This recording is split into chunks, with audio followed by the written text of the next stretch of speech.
Welcome to this tutorial on effective paraphrasing aimed at postgraduate students. This tutorial is designed for you to go through at your own pace, and you can pause it at any time, especially to read the example extracts more closely. It can seem daunting to paraphrase an academic text. Although people often say, just put it in your own words, this isn't always as straightforward as it sounds. You may have doubts, such as distinguishing between your own words and theirs, not feeling able to express any ideas better than they are in the original, or being worried that you'll change the meaning if you change the words. But the following example will hopefully make the process clearer and more manageable. It will trace a paraphrase in a book chapter back to the original source and ideas in a journal article to show how the paraphrase was constructed. The paraphrase comes from a book chapter aimed at staff teaching master's courses and looks at interventions and strategies to help sustain students' motivation throughout their master's degree. The paraphrase reads as follows. Often the students who are most able to sustain their motivation through the dissertation process are those who have the intrinsic motivation to know that they must be independent and proactive researchers, but who also have a good wider support network beyond their supervisor, so they are not alone in the process. As the reference shows, these ideas come from an original study by Anderson, Day and McLaughlin. Tracing this back to the original, we can see from the abstract that it is a study investigating students' perceptions of their master's dissertation process, especially focusing on the sense of individual agency and the network of support that these students have. So looking at the paraphrase in the book chapter, we can identify the claim that the students who are most able to sustain their motivation are those who have intrinsic motivation, can be traced to page 39 of the original study, which states that intrinsic interests were presented as the primary motivation for participants on this master's course. The next statement in the paraphrase, that the students need to be independent and proactive researchers, summarises a number of ideas from page 40 of the study, such as the fact that the students were self-directed, displayed initiative, took prime responsibility for their tasks and were self-motivated, committed to an enterprise and persistent. As you can see, all these traits have been summarised concisely in the paraphrase as independent and proactive.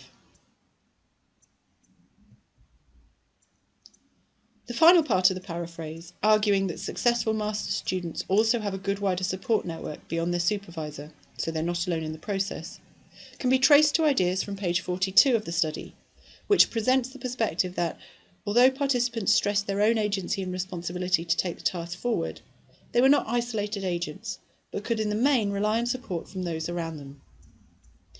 As the example has shown, the ideas used in the book chapter have synthesised a variety of findings from the study from different places within the study. This demonstrates an important point about paraphrasing. It's very hard to paraphrase effectively as you go along, reading line by line, as every idea you encounter seems crucial and the phrases from the original source naturally stick in your mind. Instead, it's better to read a much larger section of the text, which will give you a clearer sense of what ideas are important to your work and some distance to be able to express them more concisely.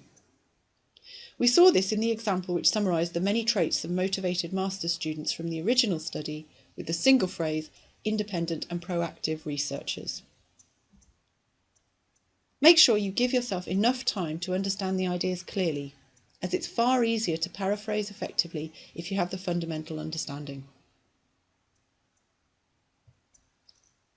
If you feel that the ideas in the original text are expressed so well that you simply can't do them justice to put them into your own words, it helps to remember the purpose of your research. In the example, the original study focused on students' perceptions of a specific aspect of their master's dissertation process, whilst the book chapter used these ideas for a broader purpose to help master's lecturers sustain their students' motivation throughout their course. You can pause the tutorial here to look at the different purposes more closely. It's very unlikely that your purpose will exactly match the purpose of the original, so you'll have a different reason for needing and using the information. This can help to show you what angle or slant you put on the ideas, and as a result, the different ways that you might summarise them. This doesn't mean that you will be distorting them or misrepresenting the ideas, but applying them to a slightly different context, your own research project. So to summarise, don't try to paraphrase a text line by line. Instead, read a larger section and give yourself enough time to be able to understand the ideas and synthesise them into main points. Finally, remember the purpose of your research, which will guide you in how to use and express the information in your paraphrase. As we've seen, paraphrasing is more than just putting it in your own words. It is a complex skill, but one that you will develop well with practice.